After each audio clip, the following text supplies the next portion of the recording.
friends, Patrick M. Hauser of Fathers-to-Be, and my other dear friend, Brian Salmon from San Antonio, who is a doula. I like to call it a doula.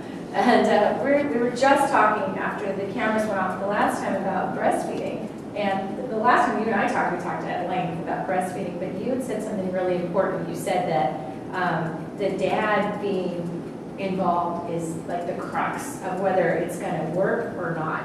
And I was saying if it wasn't for Craig, my husband with my first child, he just kept encouraging me. I was bleeding and like hurting every time I put the baby in the breast. I just shuddered like, oh, this is just awful, right? I'm like, screw this.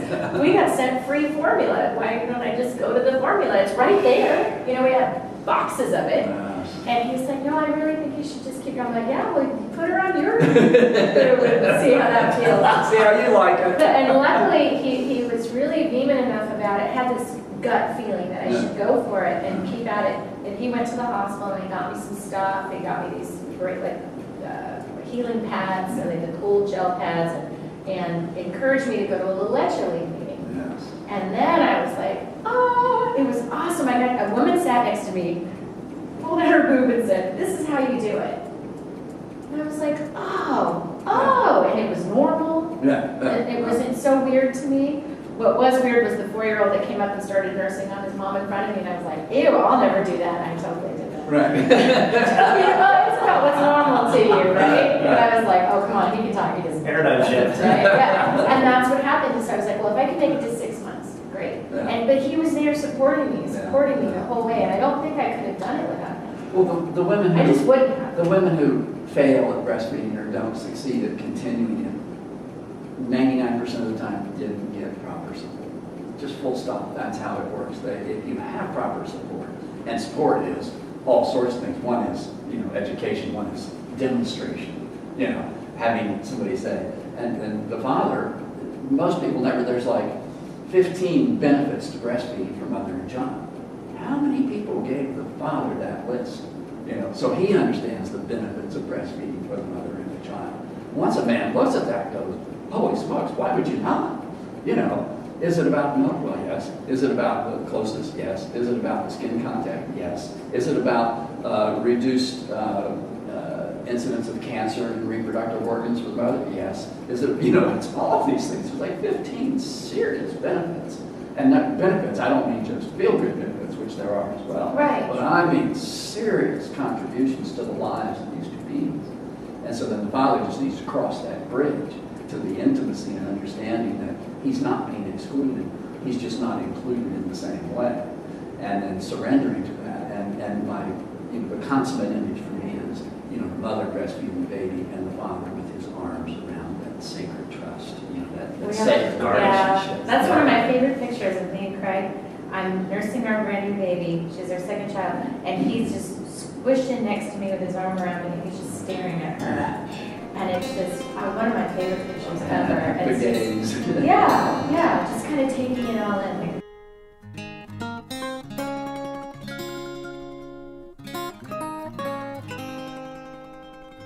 We were just talking about the other side of the glass, the movie that just came out. I don't know if you all need to know about it, Janelle Miranda's movie. And I saw just a little snippet of it that she gave, like a little teaser, and it was this gentleman talking about how he felt out of the relationship because he wasn't breastfed.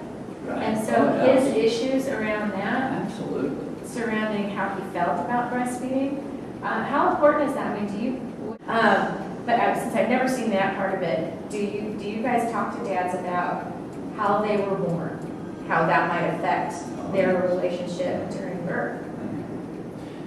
I think it's definitely important. And as a matter of fact, I'm doing a talk next month at a birth center in San Antonio. It's Fathers in the Birth Space. And one of the biggest things that is necessary for dads to come to grips with is their relationship as a baby with mom, which would include breastfed or not, their relationship growing up with mom and dad, and their relationship as an adult, thinking back on their relationships as a child, and either embracing the good and letting go of the other, and clearing your mind so you can step into that space as a father and figure out what your commitment to being a dad is, which how supportive are you going to be with mom this way? How supportive are you going to be with your child? What are you going to do as a father to protect your family? What are you going to do to teach your family by leading by example? There's so many facets that go into it. You know, and of course, you know them all as a psychologist. There's a lot going into it, but just getting dads to start reflecting on that really starts getting that switch to flip. I say that all the time, but it's what I see. I see a paradigm shift. These dads are now transitioning to becoming a father, and so they have to look at things in the aspect of how can I support, or if I'm not going to be supportive, what's my presence going to be like there? And usually the dads that are there with me are choosing to support. But it's getting comfortable with that and then understanding, like you said, the 15 plus great things about breastfeeding and in breastfeeding support, it is definitely essential the dads on board. The dads are on board because they can protect from the grandmother who doesn't like it, or the grandfather who doesn't like it, and they're there and supporting it. It's about that family unit. Yeah. Well, all of my emails have a signature on it which says men who reflect on how they were parented how they were fathered when they were about to become a father produce happier children. And that's from research. They didn't take my class, your class, they didn't read my book, they didn't, none of that stuff. They simply reflected. They brought awareness to their life and the life of their family, and they said, oh, how was I parented? How was I born? How was I breastfed or not? And just that pause and that breath into awareness then raises their level of participation and connection and feeling included and all of that. It's that simple. And of course you can go way farther and therapeutically deal with their needs if they're very, well, that very deep. part too, it was just like that when he found himself, when he got away from that wanting to be suicidal and all that stuff. All it was just becoming present. Suddenly just being in this moment and reflecting on himself, but just being present.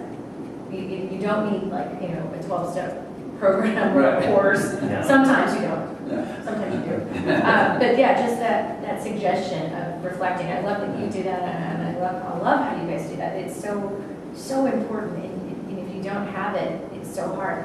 Anna Verwal, do you guys know who she is? Sure. I know. You need to know Anna I'll be Verwal. honest. Well, you're gonna know her. I love her. She's amazing. She did one of our vocal shows, and we were talking about the importance of knowing how you were born.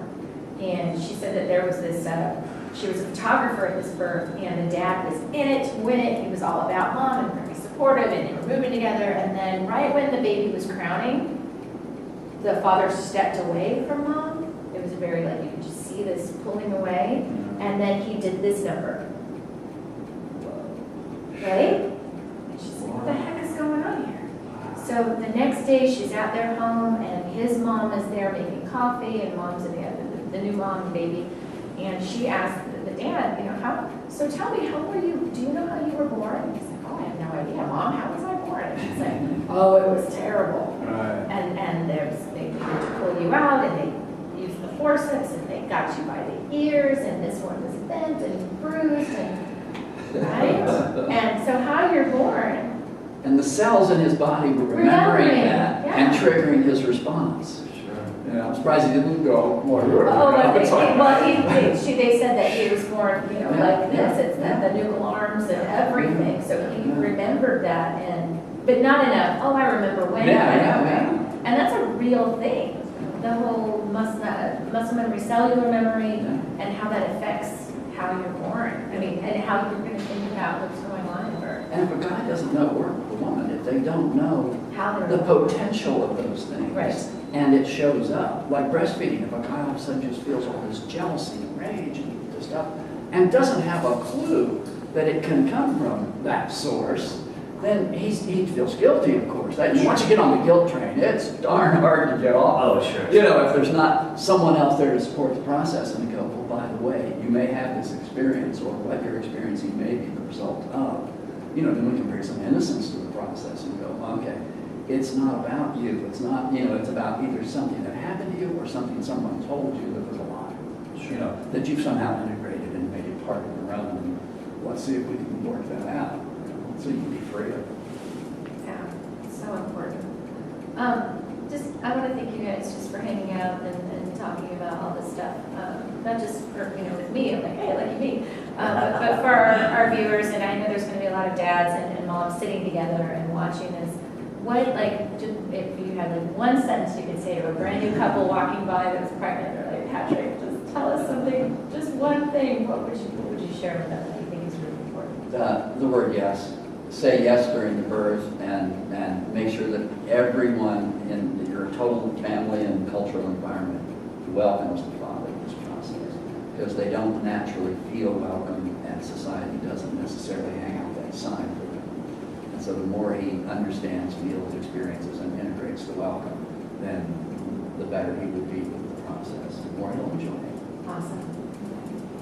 I would say to say yes as well, and to definitely say yes to childbirth education of some sort, whether you do Birthing from Within, Bradley, Lamaze, or even our Birth to Breast protocol. Just do something, and do one that you know is going to be inclusive of the father to the nth degree, because once you get the dad really, really inclusive, he's got his own welcome because they've now formed their team. And if they have if there's a separation in class where, well, mom's this and mothers, that's kind of the old school way of teaching. And it doesn't say yes, it actually says no or maybe to the dad. Maybe not for you. Yeah, maybe not, maybe, we'll see how it goes. You know, and that's definitely not what I see resonating around our new time with parenting, which is, you know, it's the time for dads to step up. Dads are right for the picking right now. This is the time where men are open to learn, and where the dynamic of the family has changed, and it's people like, you know, Patrick who've influenced me, and just getting to be part of the process is amazing for me. But the most amazing part is seeing dads out there in the world doing it and being that new dad. Well, here's to dads and here's to fathers to be. And Happy Father's Day. Friends. Happy Yes. Father's Day, you guys. All right, let's go shoot some pool. There you go.